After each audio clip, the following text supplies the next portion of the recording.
बिस्मिल्लाहिर्रहमानिर्रहीम। अस्सलाम वालेकुम दोस्तों, उम्मीद करता हूँ कि आप बिल्कुल ठीक ठाक होंगे। कल कुछ ज़ाती मसरूफियत की वजह से, कुछ ज़ाती कामों की वजह से आपके साथ कोई भी अपडेट वगैरह, कोई भी न्यूज़ शेयर नहीं कर सका। एक तो इसकी मेन वजह यह है कि अभी तक छुट्टियां हैं, और ख़ासकर अगर ओमान की न्यूज़ की बात करें तो अभी तक कोई भी ऐसी न्यूज़ सामने नहीं आ रही है जो कोई मेन वगैरह हो।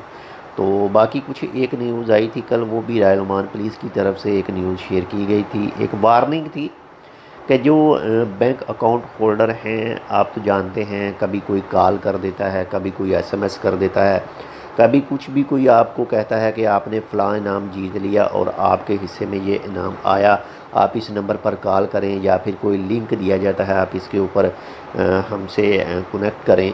तो वो जैसे ही आप उनके साथ रब्ता करते हैं या फिर किसी वेबसाइट के ऊपर क्लिक करते हैं, तो आपसे फिर वो आपके अकाउंट की तफसील पूछना स्टार्ट कर देते हैं, स्टार्टिंग शुरू से लेकर आपका बैंक कार्ड नंबर क्या है, इसके बाद में आपका सिक्योरिटी कोड नंबर क्या है जो कार्ड की बैक साइड में होता है, इसके अलावा कुछ दूसरी आपकी मज़ीद जो डेट ऑफ बर्थ के बारे में, ये मज़ीद चीज़ें आपसे हासिल करते हैं ताकि आपके बैंक अकाउंट से पैसे निकाल सकें, वो आपको जो आपके पैसे हैं उसे चोरी कर सकें।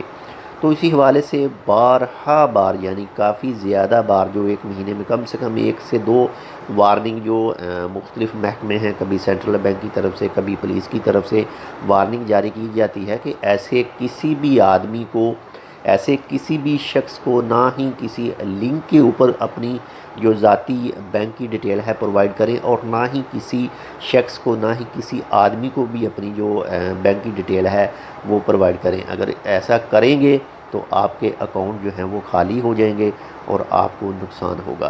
तो इसलिए जितना हो सकता है ज़्यादा एहतियात करें। और आपकी जो ईद वगैरह है वो कैसी गुज़री, कौन कौन से आप टूरिस्ट प्लेस पर गए विज़िट करने के लिए। वैसे ज़्यादातर जो बात करें तो मथुरा में जो रियाम गार्डन है वहाँ पर ज़्यादा रश रहा होगा। इसके बाद में जो कुरम पार्क है वहाँ पर, क्योंकि ये मेन मेन बड़े बड़े पार्क हैं। मस्कत की बात करें तो बाकी सलाला वगैरह में तो जितनी भी ज़ियारतें वगैरह हैं वहाँ पर लोग लाजमी गए होंगे देखने के लिए, ज़ियारतें करने के लिए। तो इंशाल्लाह आपके साथ जो जैसे ही छुट्टियां ख़त्म होती हैं, आज जुमेरात है, ख़मीस है, कल जुमे है, हफ़्ता और 3 दिन के बाद में, यानी आज जुमा और हफ़्ता 3 दिन के बाद में दोबारा से जो काम है वो स्टार्ट हो जाएंगे। वो चाहे प्राइवेट शोबे हैं, प्राइवेट शोबे में तो अब कुछ में काम चल भी रहे हैं, बाकी सरकारी शोबे में तो छुट्टियां हैं इस वक्त। तो बाकी इंशाल्लाह मिलते हैं आपसे दूसरी अपडेट के साथ। तब तक के लिए अल्लाह हाफ़िज़।